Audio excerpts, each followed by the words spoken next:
नया घर खरीदना बहुत लोगों का सपना होता है, लेकिन इतनी बड़ी पूंजी, अपने पूरे लाइफ की पूंजी हम उस घर में लगाते हैं, तो क्या हमें केयर लेना चाहिए, किन चीज़ों का ध्यान रखना चाहिए, कौन से गवर्नमेंट रूल्स या एक्ट हमें पता होने चाहिए, कौन सी फॉर्मेलिटीज हमें करनी चाहिए और किन किन चीज़ों का ध्यान रखना चाहिए, बिल्डिंग के एक्सटर्नल कौन से फैक्टर्स हैं, इंटरनल कौन से फैक्टर्स हैं, उनका ध्यान रखना चाहिए और कौन कौन से गवर्नमेंट के अप्रूवल्स हमें ध्यान में रखने चाहिए, इन सब चीज़ों की इंफॉर्मेशन आपको इस वीडियो में मिलने वाली है।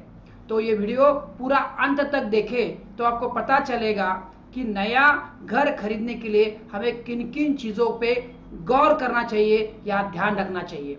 मैं किरण पाटिल, प्रोप्राइटर ड्रीम्स होम्स, इस वीडियो में आपका बहुत स्वागत करता हूं और मेरा ये वीडियो को अगर आप तक आपने सब्सक्राइब नहीं किया मेरे चैनल को तो ज़रूर सब्सक्राइब कीजिए और अगला वीडियो देखिए कि किन किन चीज़ों को हमें ध्यान रखना चाहिए। सबसे पहले 3 बातें आपको बहुत अहम रखती है आपका घर का चुनाव करने के पहले। पहला बात है आपको आपका बजट डिसाइड करना होगा। दूसरा चीज़ आपको देखना होगा कौन से लोकेशन पे आप जाना चाहते हो, उससे आपका बजट में डिसाइड करने में आपको एक मदद मिलेगी। और तीसरा बिल्डर के बारे में जानना होगा और आगे गवर्नमेंट के बारे में क्या क्या वो भी हम समझने वाले हैं। तो सबसे पहला आता है आपको बजट, क्योंकि आपका बजट ही डिसाइड करेगा कि कौन से लोकेशन पे आप घर खरीद सकते हैं और उस लोकेशन के बाद आएगा आपको कौन से बिल्डर से या डेवलपर से आपको घर खरीदना है। एक एक चीज़ मैं समझाऊंगा। इस पीपीटी के माध्यम से आप सहजता से समझ सकते हैं कि क्या क्या हमें कंसीडर करना है, कौन से फैक्टर को हमें ध्यान देना है। जैसे मैंने 3 चीज़ बताई, वो 3 चीज़ आपके सामने अभी दिख रही है। आपका बजट डिसाइड करना है, आपका लोकेशन आपको डिसाइड कर रहा है कौन से प्राइम लोकेशन पे, और बिल्डर के बारे में अभी एक एक चीज़ को हम समझते हैं। जैसे प्राइम लोकेशन में हमें क्या डिसाइड करना है, ये पहला पॉइंट्स आपके सामने दिख रहा है। डॉक्टर्स, जिस एरिया में आप जा रहे हो आपको डॉक्टर को चेक करना है, डॉक्टर वहाँ पे सुविधा है क्या, उधर मॉल है क्या, अगर मॉल है तो आप जानते हो आपको जो घर की चीज़ें चाहिए आप खरीद सकते हैं। मार्केट आजू बाजू में है तो आपको ज़्यादा तकलीफ नहीं होगी। नीचे के इसमें आपको फोटो दिख रहे हैं, बच्चों के लिए आपके गार्डन्स है, पेरेंट्स के लिए गार्डन है, आपको खुद को भी एंटरटेन करने के लिए गार्डन है क्या, ये आपको देखना होगा। पुलिस स्टेशन भी नज़दीक है क्या, इसका भी आपको ख्याल रखना होगा। या हॉस्पिटल्स, ज़रूरत पड़ा तो आप बड़ा हॉस्पिटल अगर ज़रूरत पड़ा तो हमें इजीली अवेलेबल हो, ये हमें प्राइम लोकेशन में कंसिडर करना है। अगला पार्ट जो है बिल्डर के बारे में आपको क्या क्या जानना जरूरी है, ये बहुत इंपॉर्टेंट है। उसको सबसे पहले 3 मुद्दे मैंने यहाँ पर लिखा है। स्टेटस इन मार्केट, उस बिल्डर का मार्केट में स्टेटस क्या है वो आप कैसे पता कर सकते हो, आप इंक्वायरी करके, जो दूसरा पॉइंट मैंने लिखा है, ब्रोकर के पास इंक्वायरी कर सकते हैं या सर्वे टू ओल्ड कस्टमर को जाके आप पूछ सकते हैं उस बिल्डर का रिपुटेशन, वो बिल्डर ने जो बोला है वही किया है क्या, अगर उसने कमिट किया था वही सब एमेनिटीज, वही सब चीज़ें उस बिल्डिंग में दी है पुराने बिल्डिंग में, या वो जो डेट पे डिलीवरी करना था उस डेट पे उसने दिया है क्या। ये तो बाहर से लोगों को पूछ कर हो सकता है। और सबसे नीचे मैंने लिखा है एमसी एंड रेरा, उस बिल्डर का जो अभी बिल्डिंग बन रही है वो अगर आप चेक करेंगे तो आप बहुत सारे गवर्नमेंट या लीगल कॉम्प्लिकेशन से बच जाओगे। अभी समझते हैं ये रेरा और एमसीए क्या है। शॉर्ट में रेरा यानी रियल एस्टेट रेगुलेटरी अथॉरिटी। ये रेरा क्या करता है, ये रेरा आने से आपका काम बहुत आसान हो गया है। पहले बिल्डर बहुत सारे गफले करता था, बहुत सारे गड़बड़े करता था। ये रेरा आने की वजह से आपके सभी गड़बड़ खत्म हो गए हैं, क्योंकि ये रेगुलेटरी अथॉरिटी है जो बिल्डर को लेनी ही पड़ती है और उसके तहत वो कोई गड़बड़ी नहीं कर सकता। जो रूल रेरा ने दिए हैं उनको फॉलो करना पड़ता है। ये बना है होम परचेसर के लिए, M to protect home purchaser's के लिए and boost the real estate investment. ये तो दोनों के लिए सेफ है। और मिनिस्ट्री ऑफ कॉर्पोरेट अफेयर्स, ये एमसीए भी बहुत अच्छा पावरफुल चीज़ है। इसमें आप देख सकते हैं हर एक बिल्डर का स्टेटस क्या है, स्टेक होल्डर्स का लिए बहुत फायदेमंद होता है। ये site gateway to all services, guidelines and other corporate affairs related to information. जो बिल्डर का आप घर लेना चाहते हैं, जहाँ पे फ्लैट बुक करना चाहते हैं, वो बिल्डर का पूरा कुंडली आप ये रेरा और ये MCA, ministry of corporate affair में जाके चेक कर सकते हैं कि उस बिल्डर का रेपुटेशन क्या है और बिल्डर भरोसा रखने लायक है कि नहीं है। तो ये दो इम्पोर्टेंट बात हमने समझा। फिर आगे जाके आपको इन दिक्कतों का, चैलेंजेस का सामना नहीं करना पड़ेगा अगर आप ये रेरा और एमसीए में उस बिल्डर का कुंडली चेक कर लेते हो। तो मैंने खुद चेक किया हुआ है और आपको मैं रिकमेंड करूंगा कि आप चेक करें। वो चेक करने से आप किन किन चीज़ों से बच सकते हैं, ये मैंने यहाँ पे स्लाइड पे रखा है।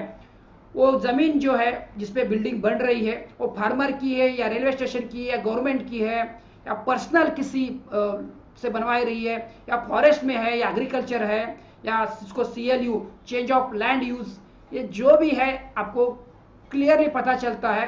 In short, title clear project में ही हमें इन्वेस्ट करना है क्योंकि हम पूरे जीवन की कुंजी उसमें लगा रहे हैं। तो रेरा क्या है शॉर्ट में, जैसे स्टॉक एक्सचेंज आप जानते हो, स्टॉक एक्सचेंज ज़्यादा लोग जानते हैं, SEBI जैसे स्टॉक एक्सचेंज है। जैसे इंश्योरेंस का IRD ये सब लोग जानते हैं। बैंकिंग क्षेत्र का कंट्रोल RBI के पास होता है, रिजर्व बैंक ऑफ इंडिया। वैसे ही रियल एस्टेट का पूरा कंट्रोल, रेगुलेटरी बोर्ड जो अथॉरिटी है वो रेरा के पास है। अगर वो प्रोजेक्ट रेरा में है तो आपका ये सब कॉम्प्लिकेशन हट जाएगा। तो इसलिए हमें पहला रेरा नंबर चेक करना है और रेरा नंबर उस वेबसाइट में जाके चेक करना है कि यस उस बिल्डर का रेरा है कि नहीं है। इसमें आपको बहुत सारी चीज़ें मिलेगी। रिन्यूअल डेट्स होते हैं, रिन्यूअल अप्रूवल्स होते हैं, अप्रूवल डेट्स होते हैं। हर बिल्डिंग के अप्रूवल डेट्स जो मैं स्लाइड में आप देख पा रहे हैं, पढ़ पा रहे हैं। पोल्यूशन अप्रूवल्स होते हैं, एनवायरमेंट अप्रूवल होते हैं, एविएशन अप्रूवल होते हैं, प्लान लेआउट होता है, ये सब उनको लेना पड़ता है।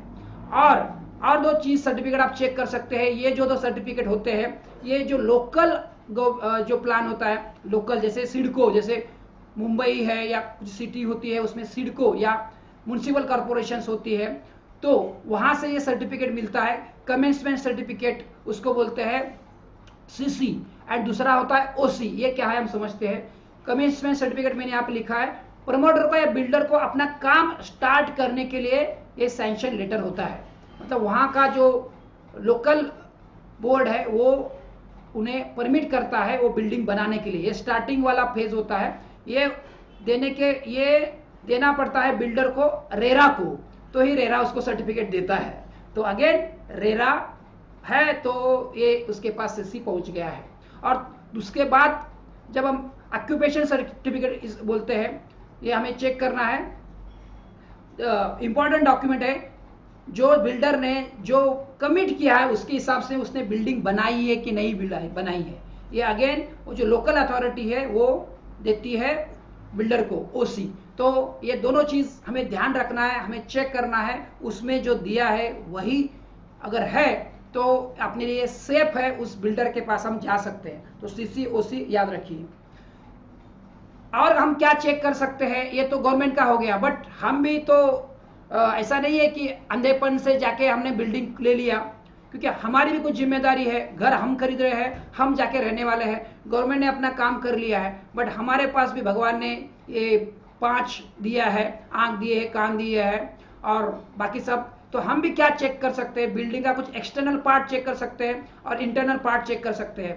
क्योंकि बिल्डर ने और गवर्नमेंट ने तो अपना काम कर दिया है, बट हम भी जाके देख सकते हैं कि एग्जैक्टली जो दिया है वही। वो ब्रोशर आपके पास है, उस ब्रोशर में जो भी मेंशन किया है उसमें आप चेक करेंगे तो आपको पता चलता है कि जो बिल्डिंग में मैं रहने जाने वाला हूँ उस बिल्डिंग मेरे जो हिसाब से वो है कि नहीं है। तो वो क्या क्या पार्ट है हम चेक करते हैं, वो एक चीज़ हम समझते हैं। क्योंकि इसमें बिल्डर थोड़ा सा क्या गड़बड़ कर सकता है, तो हमें अगर देखेंगे तो उसकी गड़बड़ी समझ में आ सकती है। जैसे मैंने बोला कि कुछ गवर्नमेंट के साथ, गवर्नमेंट के सर्वेंट के साथ उसने कुछ गड़बड़ी की होगी तो यह हम खुद पकड़ सकते हैं। तो एक कहीं देखा गया है तो ये मैंने लिखा है आपके सामने, externals of building, no road passage.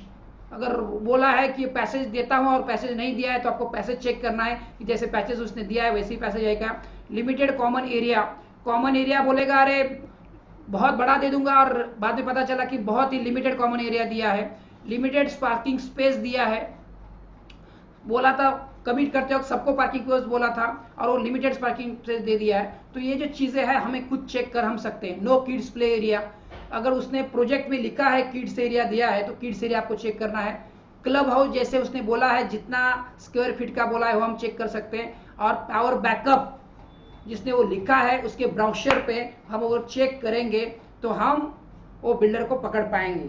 तो ये हमें externals of the building check करना है।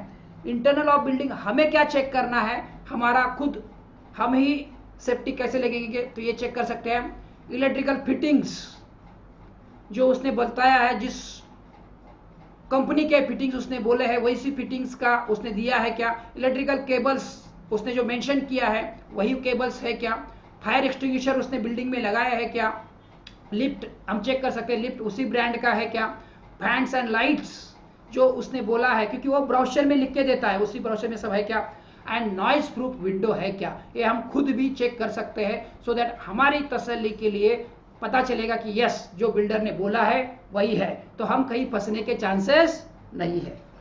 आगे ये एक इंपॉर्टेंट फैक्टर है क्योंकि जनरली यही होता है कि डाउन पेमेंट हमें करना होता है 10% से 15% और बाकी 85 to 90%, 95% हमें 95% हर एक बैंक का अलग अलग होता है। तो हम लोन लेते हैं तो बेटर है हम लोन लेके ही घर ले। उससे फायदा ये होता है जब हम लोन लेते हैं तो बैंक सब लीगल वेरिफिकेशन करता है, टेक्निकल वेरिफिकेशन करता है।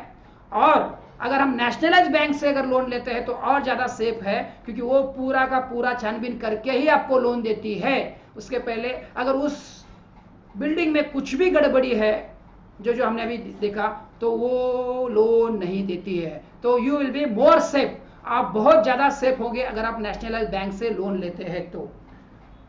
और हमें कौन से प्रॉपर्टी में इन्वेस्ट करना है ये भी हमें ध्यान रखना है क्योंकि कौन से प्रॉपर्टी में अगर इन्वेस्ट करेंगे जो हमारे लिए फायदेमंद होगी। इसमें 3 चीज़ें मैंने लास्ट में आपके लिए रखी है। डिलीवरी डेट नियर है, बहुत ज़्यादा नज़दीक है, 3 महीना 6 महीने में अगर डिलीवरी डेट है तो अपने लिए उस इन्वेस्ट करना उस प्रॉपर्टी में फायदेजनक है। पोजेशन बहुत जल्दी वो दे रहा है, जल्दी से जल्दी हम उस पर रहने जा सकते हैं तो अपना EMI शुरू हो जाएगा। तो हमारे पोजेशन बहुत अच्छी चीज़ है जो हम ध्यान रखेंगे। और टाइटल क्लियर, जैसे हमने इस वीडियो में डिस्कस किया है, उसको बोलते हैं टाइटल क्लियर है, सिडको अप्रूवल है एंड रेरा रजिस्टर्ड है, तो वो प्रॉपर्टी इन्वेस्ट करने के लिए सेफ है। ये हमें आज के इस वीडियो से हमने समझा है। तो दोस्तों थैंक यू वेरी मच, आपने ये मेरा वीडियो अंत तक देखा। तो प्रॉपर्टी लेने के लिए क्या क्या करना है हमने एक चीज़ों को समझा है। अगर ये मेरा वीडियो आपको अच्छा लगा होगा तो ज़रूर इसको फॉरवर्ड कीजिए, हमारे चैनल को सब्सक्राइब कीजिए। ड्रीम होम्स में हम आपके लिए बहुत सारे वीडियोस लेके आते हैं जो आपको इन्फॉर्मेशन बढ़े और आपका जो सपना है घर का सपना वो अच्छी तरह से पूरा हो। और इस वीडियो को ज़्यादा से ज़्यादा लोगों तक पहुंचाइए तो उनको भी पता चलेगा कि घर खरीदते वक्त हमें क्या क्या केयर लेने हैं और किन चीज़ों का ध्यान रखना है। फिर से एक बार बहुत बहुत धन्यवाद मेरा आपका, क्योंकि आपने एंड तक वीडियो देखा है। फिर मिलते हैं अगले वीडियो में। Thank you very much.